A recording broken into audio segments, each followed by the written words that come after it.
One, two, three, four, 1, 2, ready.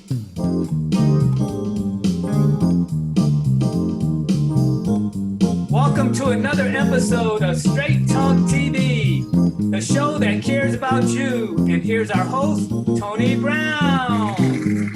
Steve stated, Straight Talk is the show that cares about you, where the information comes from you, the people, to the people. And remember, we are the people. But also we're honoring Women's Month. Now, you and I know every day, every moment of the day is honoring women. But on the calendar, it's been set out this month for Women's Month. And so we're going to be sharing with some ladies tonight, and they have embarked upon a powerful, powerful journey. And before we get started, this young lady had the opportunity to perform at the Motor Center in the Trailblazers game in front of thousands of people. So, Mr. Engineer, if you will play Miss Johanna McCoy as she performs the Black National Anthem. She's sharing her gift with the world, and she's marching on.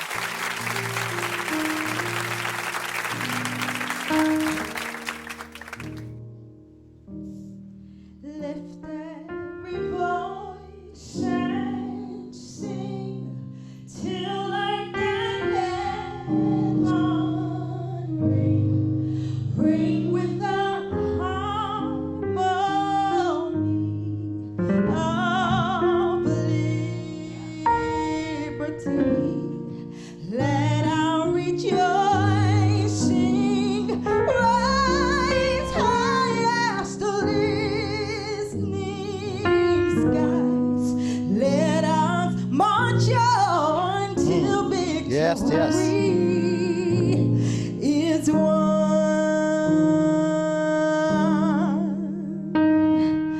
Sing a song full of the faith that the dark past has taught us. Sing a song full of the hope that the present has brought us. Facing the rising sun, on a day begun. Let us march on till victory is won. Let us march on till victory is won. Is won. Is won. Oh my goodness, go ahead. Oh my goodness. She is marching on, sharing her gift all over the world. And like I said, she's had the opportunity to perform at the Motor Center in Portland, Oregon, in front of the Trailblazers game. That's thousands of people. And that is exactly what these ladies are doing today. They're marching on. They're marching on. In spite of all the obstacles that has been placed in their way, they're marching on. And also, it is honoring Women's Month, but it's also honoring Single Parents Month. So this show is going to be about women that are dealing with the healthcare. And joining me today is Miss Karen Gordon. She's a mom. She has a youngster with her. We appreciate that, seeing his lovely face. And she is going to share her journey as a single mom, has a young man in her life, and she's raising it and dealing with the obstacles of childcare. Miss Gordon, thank you. Please welcome Miss Gordon. Miss Gordon, I know you're busy. You got the single one with you, and he's having fun. So we enjoy him being there. He's a movie star today. He's going to look back on this, and this is going to be the first time that he's got in front of the cameras. So that's a pleasure for us to be able to do that too. So Ms. Karen Gordon, thank you again. Again, we honor you as a mom, and also we are blessed to have you here because you're sharing with us. And I want to say something, that what you're sharing with us there are millions of women or single women and single parents that are dealing with the COVID situation with their children. They're dealing with the Affordable Care Act. And please share a little bit about your journey, who you are for our viewers, and then a little bit about your journey. Yes, my name is Karen Gordon. I live in Portland, Oregon, and I, in the last year, had a child on my own, so I'm a solo parent. I will say I believe a lot of the things that I struggle with, independent of whether you're solo or not, parents are struggling with them. I think where I work in nonprofit healthcare, and I've previously worked in affordable housing and the outdoor industry, so I have a variety of backgrounds. But this year has been a journey. Some specific things around Portland and Oregon have made it, I would say, a little bit more challenging than maybe some other areas. And specifically sort of navigating COVID, which I know a lot of us are. So I think, we're here to talk about sort of how do you support families, is what, and I guess women, Tony, we talked a little bit about, how can people support families and women, and also allow us to continue to be part of the workforce. We've talked a lot lately about how diversity of the workforce is important, yet it's really challenging to stay in it with this current atmosphere.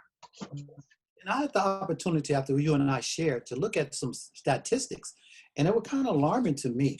And I just want to quote a couple of them. It says, in the United States today, there are over nearly 13.6 million single parents. Now get this, they're raising over 21 million children. But also what shocked me is that 86% of that number in the USA are mothers. That's powerful. So the journey that Miss Gordon is sharing with us, there are 13.6 million single parents and 86% of mothers that are traveling this journey. So as a mom, because we're traveling a journey through you, and we appreciate you letting us tap into your journey. When this first hit, we're going to go to the past and we're going to go to the present and the future. When this first hit, how did this affect you as a mom? The COVID and the care, finding a care provider? So initially when COVID hit was when I first attempted to try to have a child. And since I was doing it on my own, I didn't need a care provider. And so there were some initial concerns about it not being a necessary procedure, which is why I decided to go forward the moment that I had an opportunity. What I don't think any of us knew was how long we'd be in a lockdown, and what COVID would morph into. So it was right in the beginning of COVID when I became pregnant. And so sort of between the fires and COVID, and some other things happening around Portland in terms of sort of gunfire, there's been a lot of pressure from the onset of sort of trying to keep this little one alive. And then I did actually have a scare. And so I had a scare where I almost lost him in the beginning, and I couldn't get a COVID test. I was actually turned away and told because I don't have Medicaid, they won't test me so that I can get to my doctor's appointment. And that was really challenging because I've always supported, I support universal health care. So it sort of be turned away because I didn't have a certain type of health care was challenging. And then I had to navigate how to get an appointment to get a test, which was about an all-day ordeal. And I had to miss a day of work to do that. Oh my goodness. Oh my goodness. Now, as a working mom, how does this play into working and taking time off? Now, is this under the protection of the Family Leave Act, or does this come into play here? No. Okay. Initially, in the beginning of, this is my understanding, and I did actually recently have a conversation with HR at my own company, just because I am trying to figure out how to navigate currently when my son gets sent home from daycare. What do I do, right?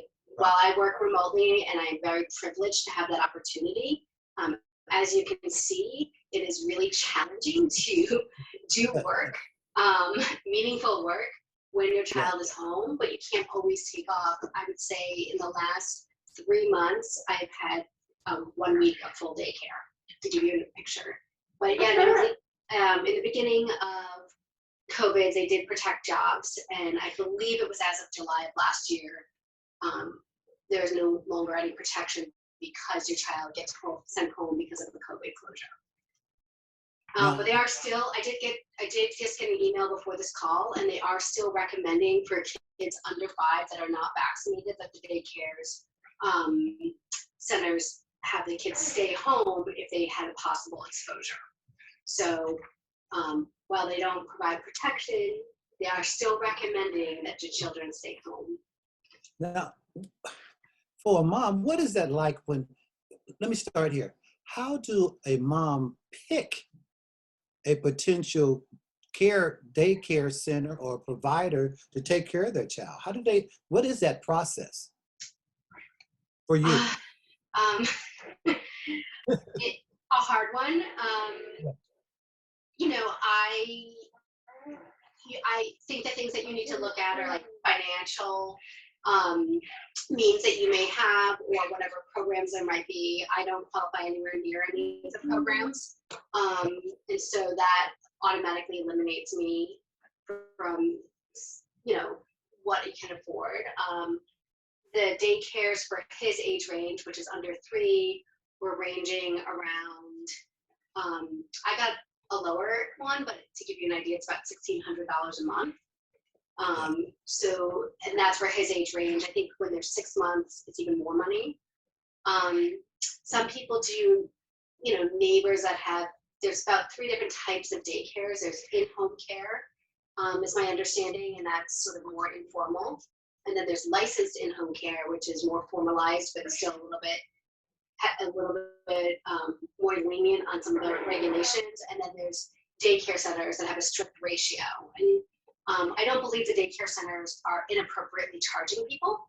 I think it's more just the overall cost of running one with all of the regulations and the ability to retain employees makes it what it is.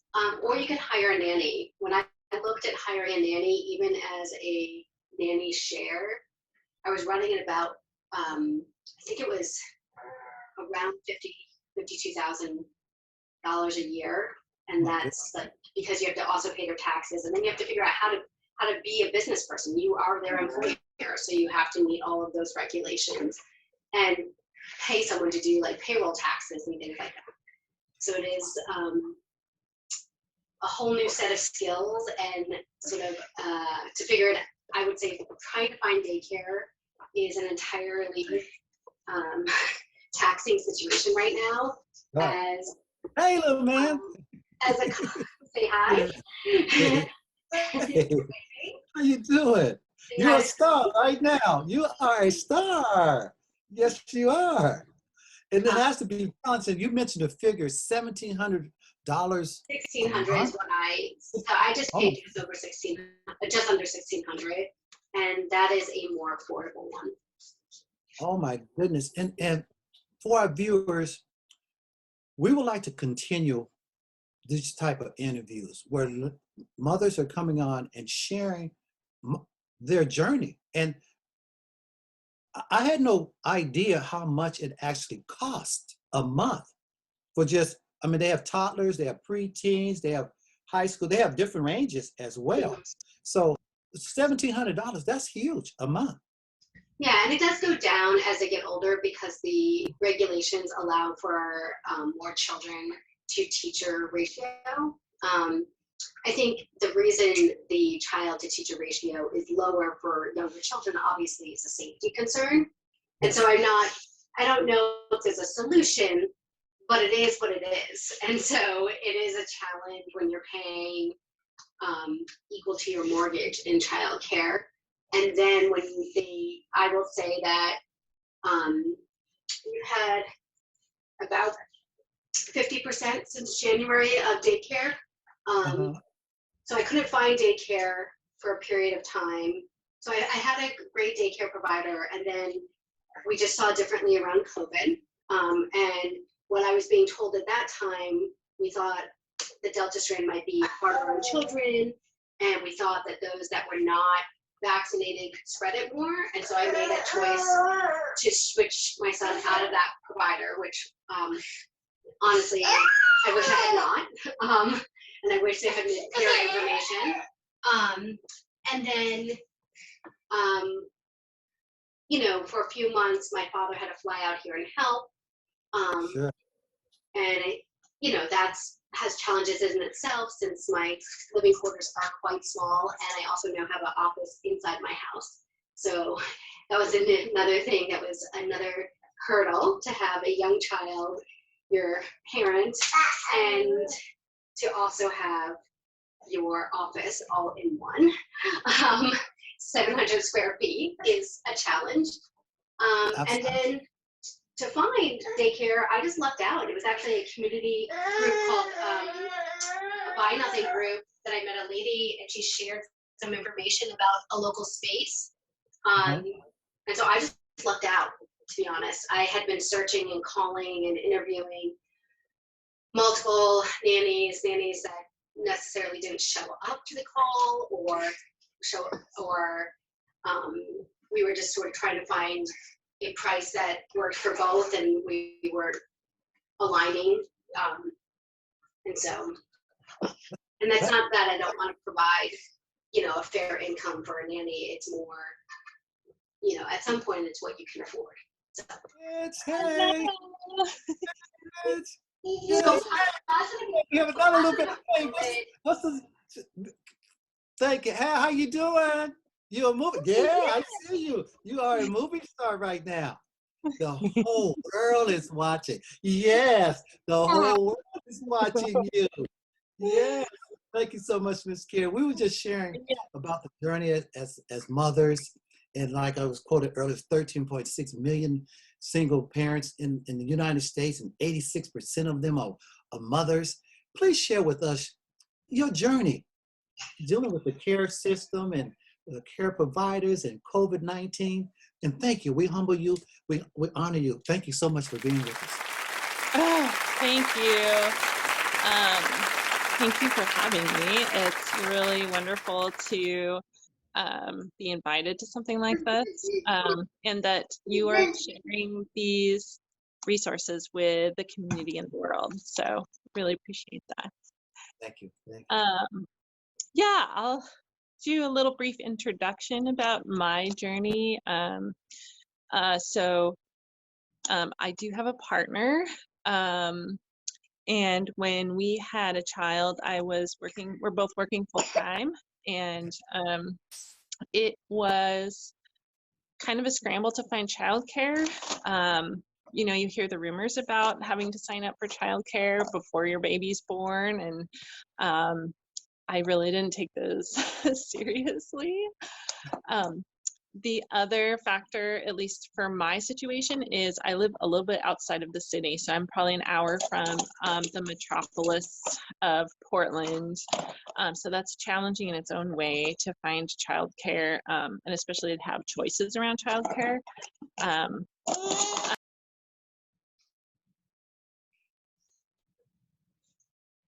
And something so good, but we missed it. Oh, darn. I was just saying it's challenging to live a little ways outside of the city, and have choices around childcare. And then also two people working two full-time jobs, it's difficult to also understand what your childcare needs are and how you're going to work around that. So your time is very, understandably very limited when you have a babe. And knowing what you need for your life and your life situation and your work situation is, you really don't know until you do it. And then you kind of have to adapt to what's available.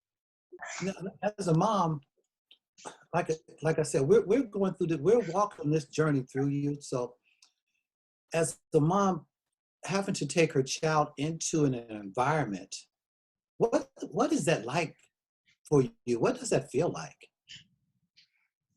Meaning going to the daycare center Yes, or? yes, the daycare, yes, to a center and provider. Yeah, I think what was really interesting, I think, is I didn't really know what Hey, we young man. Hey, Rach, Hey, how you doing? want a pen? How you doing? You're on camera. You are a movie star right now. Hey, you're a movie star right now. Yes, you are. You are a movie star. Yes. Play the music for us? Yes. You gonna play some music for us? Yes, you are. Huh? There you go. Play that music for us. Yes. So taking the child into that environment, what was that like? How did you make that decision? And because we only can walk through the journey with you. Yeah, I mean, I feel like I didn't have a decision. I Okay. felt like I had to expose my child to more children for both developmental reasons and also I just could not manage, even with my father's assistance, my Yes. child being home and having to work. So it was a decision of, do I go on, unemployment because I quit my job and have no income and possibly lose my house, or do I send my kids to daycare and with exposure to COVID? And at the time, I would just say that I made the decision. It was during the Delta surge, so that was pretty hard. And then it was the Omicron is when we started in January, and we did not go away for Christmas or really do much of anything to try to limit exposure. So it was challenging to walk in to, and admit that there was going to be a lot more exposure, but also healthy. I think at some point we need to, I think I've been living the last year fearfully, and I want to show my child how to live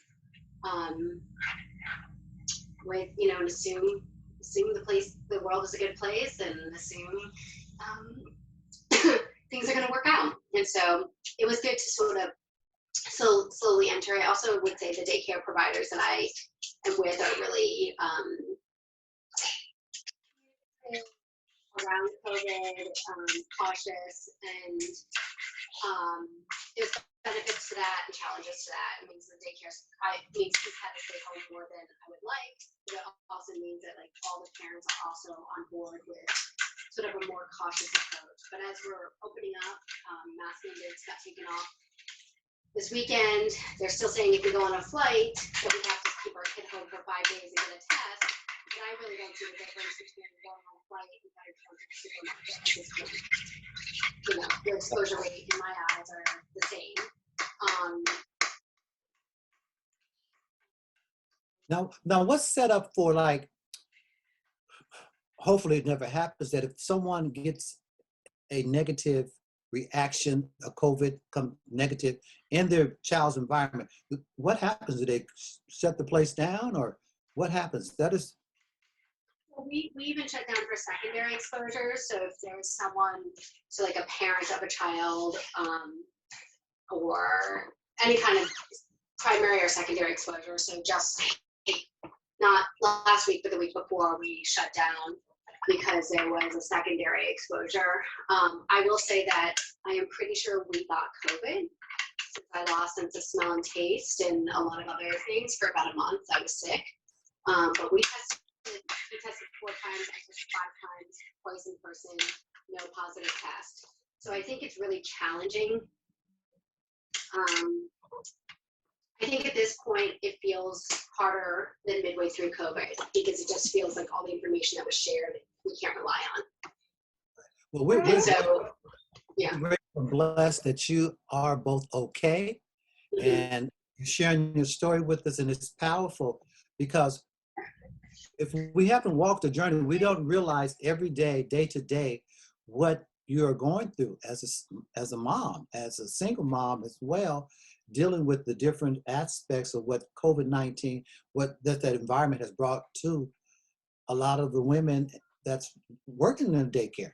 So we are grateful that you're okay and that you are sharing your story Yeah. because And I think, it's powerful. Yeah. and I think the other thing is, you know, as I have a fairly supportive work environment and an HR team that really wants to work with me to help keep us in the workplace. And Yes. even with that, they also have a business need, right? And to put the responsibility of supporting families onto businesses, and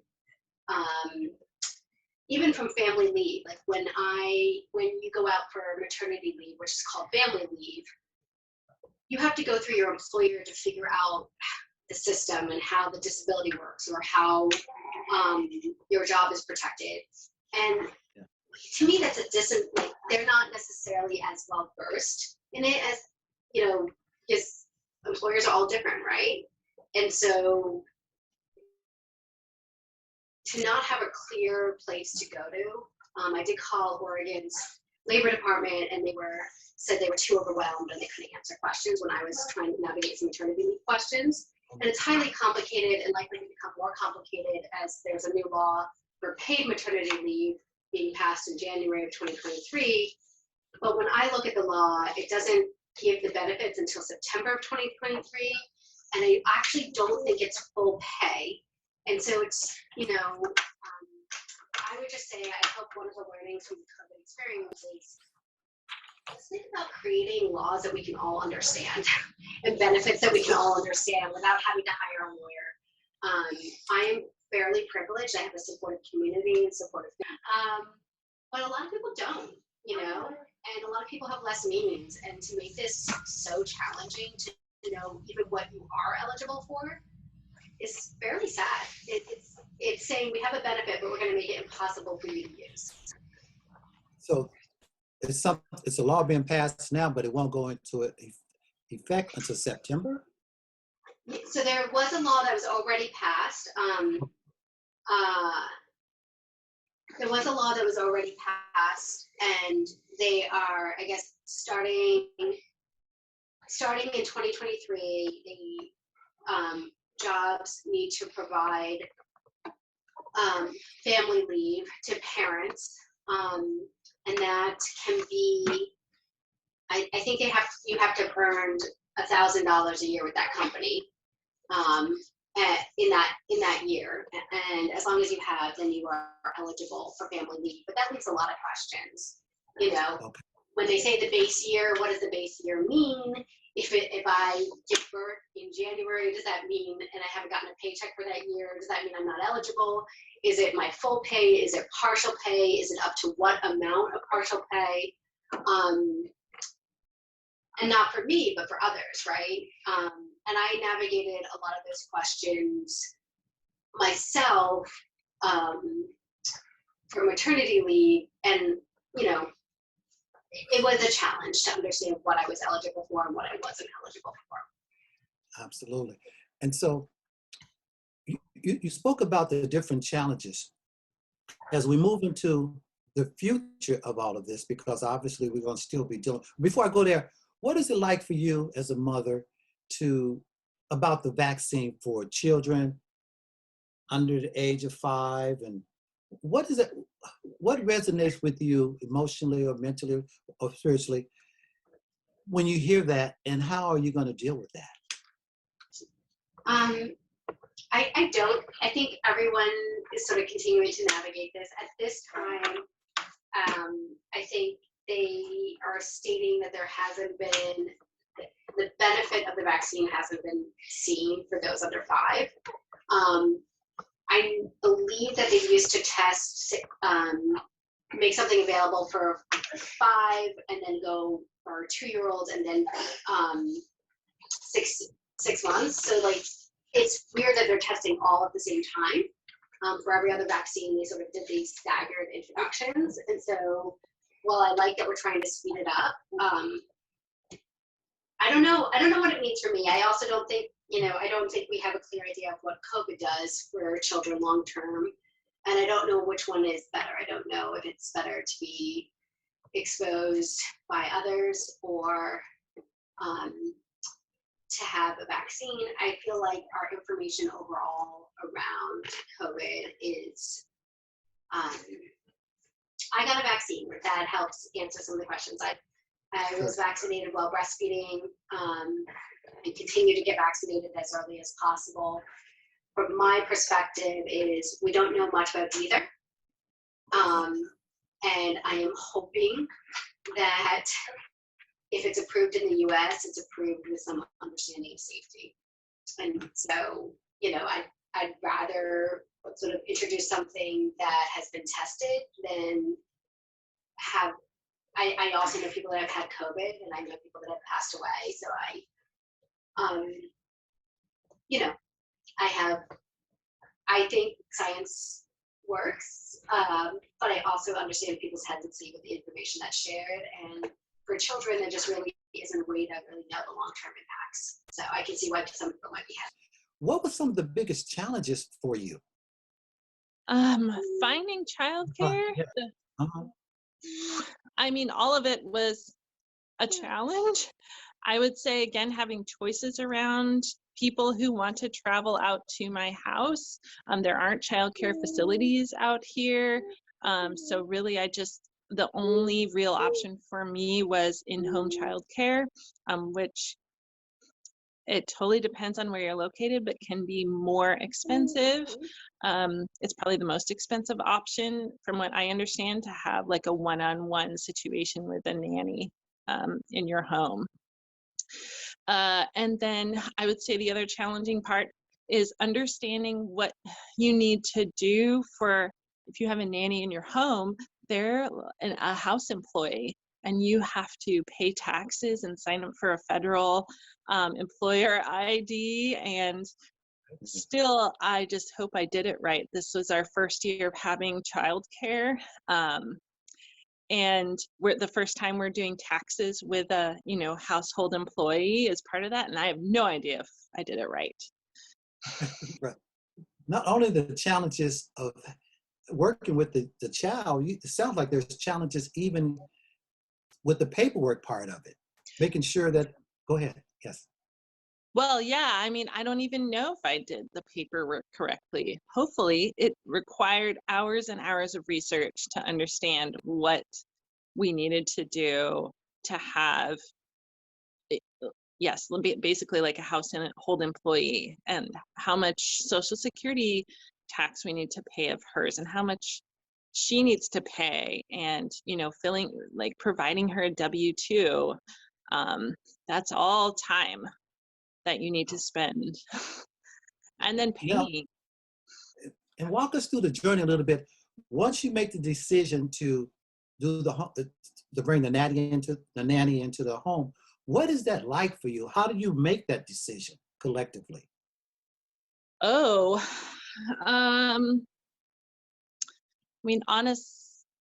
it was a decision of necessity, only because we didn't, again, have a lot of options. It was really, I felt, and to speak to the COVID-19 piece, which you mentioned earlier, I had a lot of trepidation around having, and we have two different nannies that come, two people who are providing childcare, like in my house, kind of consecutively, day to day, and knowing that they also care for other families. Yes. So we had some protocols around that. We did require vaccinations. We were vaccinated. But I really just didn't know what I was getting myself into. And we've had them since last July. But honestly, at the end of the day, I don't know how I could do anything without them. They not only care for my child, but they clean, do some light cleaning, they do some of the dishes or vacuum or fold the laundry. And that stuff is more than, I don't have time to do that. They're here. We can't afford more than 6 hours a day, 4 days a week.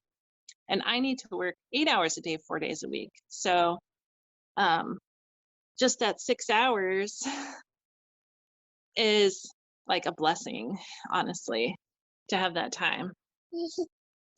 But And, it, and hearing you explain that, it's giving us a visual because us that don't walk the journey, we don't realize how much that particular day, that day is consumed with everything around you.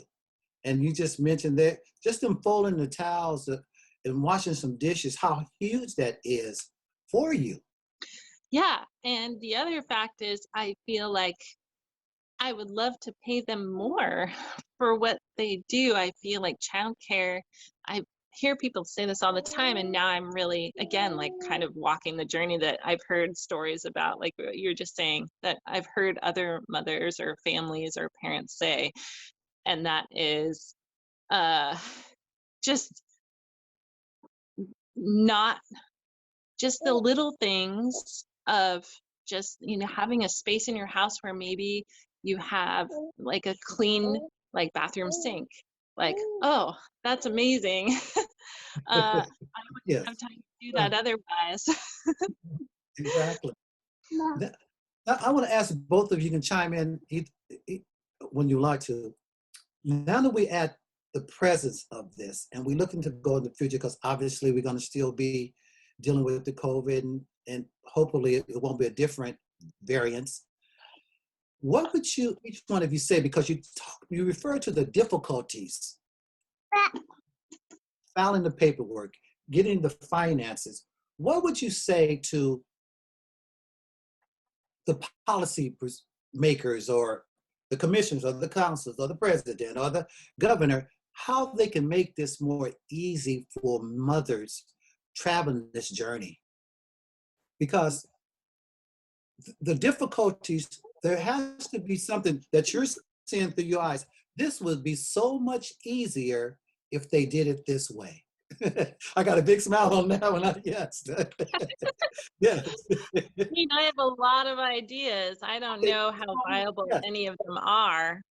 Uh, I can't, I wish there was more of a village around childcare. And I understand there's kind of different family dynamics, and a lot of people do have family that can help out, which is amazing to live near your family and have them want to be involved in your child's upbringing. But there's a lot of circumstances where people don't have that option. And I really would love to go back, or like, I don't know what it was like, obviously, but to have more people, to have the community involved in the raising of your child. I think that's important, not just for mothers, but for the children as well. I feel like there's a real place for the elders of our community to be involved and um, in being a part of children's lives in their community, and that would bring so much more, just knitting a community together around children seems to be like, how much better could that be? And how much more would you feel involved in your family and the decisions of your community if you were familiar with the children in your own community or your town or your neighborhood, or however you're defining community? Like, that would be like my vision of the future. I don't have the specifics of what that would look like, but I feel like children and families need that help, just from all aspects, not just like one set of people, but also particularly the elders of our community. Yes, that is so powerful. How to make that happen? Please let Straight Talk know where you can come back. We can get that information out, because when you mention the fact of how hard it was to just do the paperwork,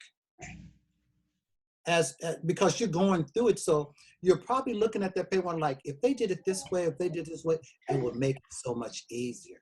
And that's what's so important, I think, for sharing the personal stories so people can hear, because there's other 13.6 million single parents, 86% of single moms or mothers. So there are a lot of mothers feeling or thinking the same way that you're thinking. So that's huge about the family dynamics. And as you said, the village. Yeah, and I want to like speak to like my privilege in this situation too, and the opportunities that I've been given that, and I've received that other people do not have.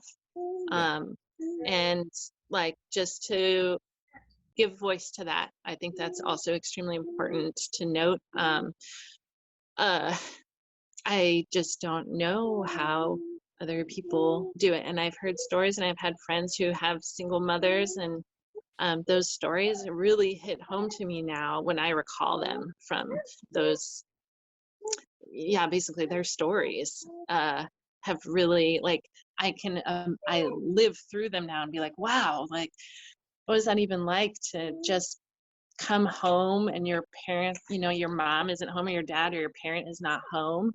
And you have to hang out kind of by yourself as a child for 2 days or for 2 hours. And, I just imagine what that's like for the parent and the child.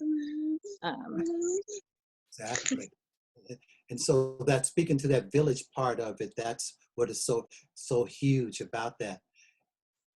Ms. Gordon, if you will, share a little bit about how this process, in your eyes and your vision, could be made easier for single parents and particularly single moms to navigate through all of this.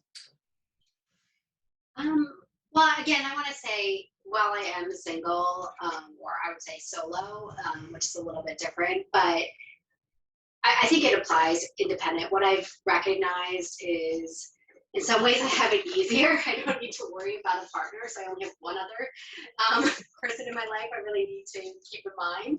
Um, but there are things that are challenging. I can't, if I need to run out to the store, I can't not take my child into the store, right? Things like that with COVID and considerations. And even without COVID, it is more challenging when you don't have another person that can help maybe stay home with a child for an hour in some ways. Again, I am very privileged. I have a supportive community, supportive family. But I do think that what I said before is being more concise around the regulations and really having more services dedicated to helping navigate it. I actually don't think it should live with your employer. I'm not quite sure why it does. Again, with healthcare, I'm also not sure. So I have to, one of my reasons that I might not move from an employer is because I am so overwhelmed by the change in healthcare as well. And so I'm just not quite sure why things really live with your employer, where in other countries they don't. I have a sister that lives in Australia, and they have, a significantly better leave policy nationally than the US does, and they also have national health care with a privatization component as well. And it seems to just be a little bit more supportive. She still complains, we all complain. Everything can be better, but their base needs seem to be met. In terms of a community program, I did work in New York with an intergenerational program that was a senior daycare center with also a senior center with a daycare center in it. And it was such a beautiful model. They would do joint yoga with the seniors, and there were seniors with various abilities, right? So there were some that really needed a full-time daycare themselves, but they got to see children running around, didn't have too much interaction with the children, but they were in the same facility. And then there was one where some of the seniors, because it was also a senior center, could help out, at 62. Tony, I can't remember how old you are, and I won't have you call it out, but you were more than capable of running after my son, and some other people, maybe younger might not be. So I think age shouldn't be a determinant of how you can interact with the children.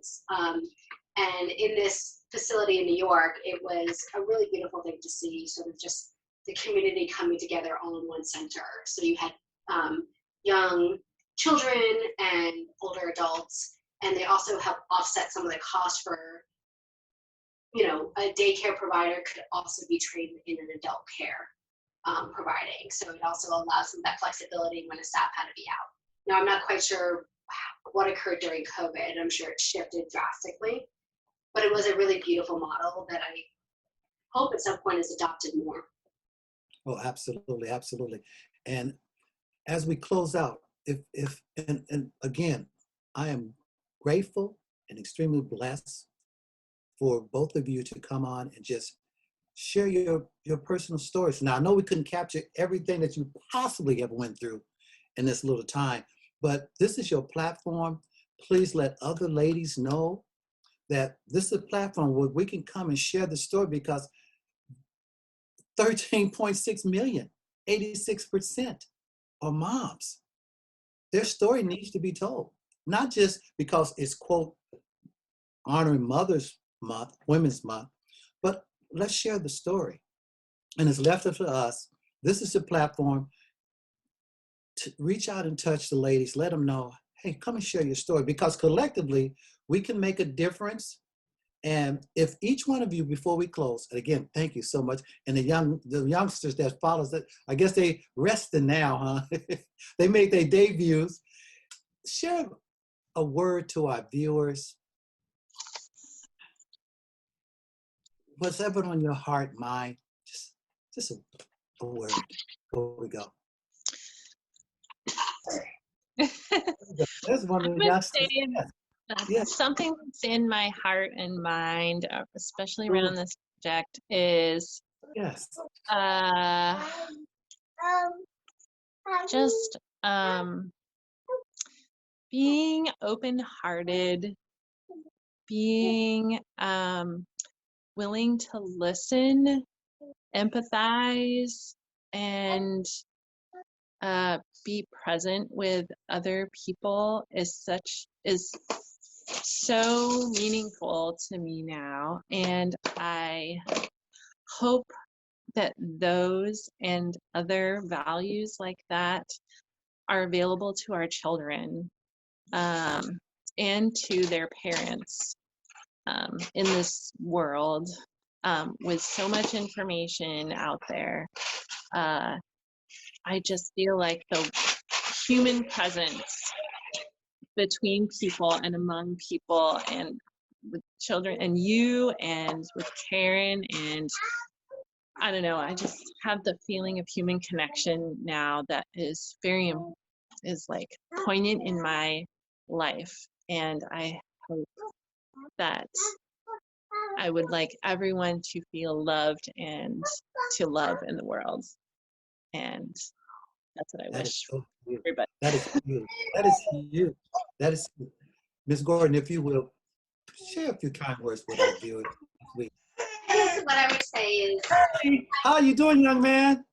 How you doing, young man? Hey. Yes. You're Tony, on camera. You are on camera. You're a movie star. Share a few words, if you will, please, with us. I think maybe speaking to something along those same lines is, it just brings back a memory that I had actually at Carrie's house. So Carrie and I only really met because of COVID, because it was a Zoom call because of COVID for moms.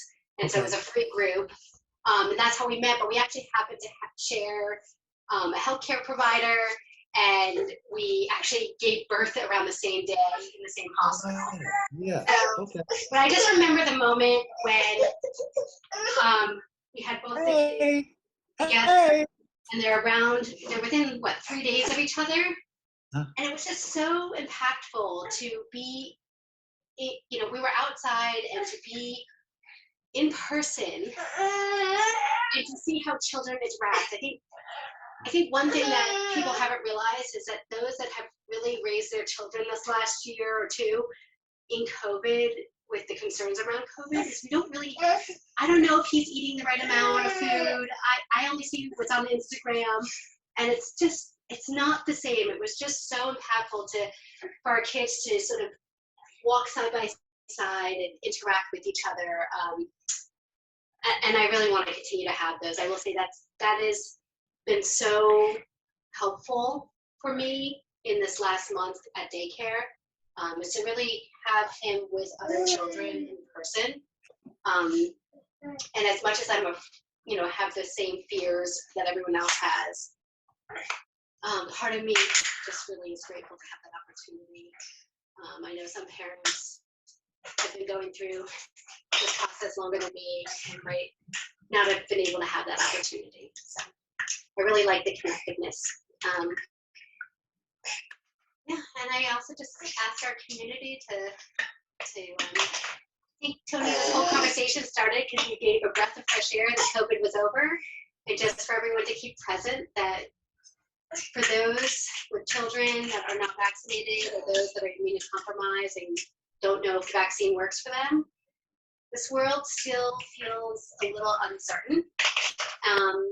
And maybe just to recognize that for people, I think that that's, I think it's helpful to recognize it, and that we're navigating now with a lot less support than there was a year ago. There used to be money for parents, there used to be job security around COVID, and now we've decided that, sorry, I'm just gonna unplug the internet. And now that we've decided that everything's okay,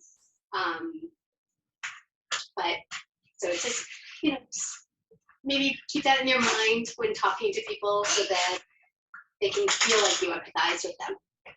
Absolutely. And I can feel the connection that both of you have, and been able to walk that journey, your children being born at the close time and walking together. But your message that resonates through the screen is powerful. And whatever Straight Talk can do to help get the message out and have a platform where we can share the message, we're there. And we are honored. We feel extremely blessed that both of you allowed us into your space and to create history, whether it's women history or just history today together. It's truly, truly an honor. It's truly, truly is an honor. And as we close out, I like to say, remember, Straight Talk is the show that cares about you, where the information comes from you, the people, to the people. Be blessed, be grateful, tell somebody that you love them. And as a lady said,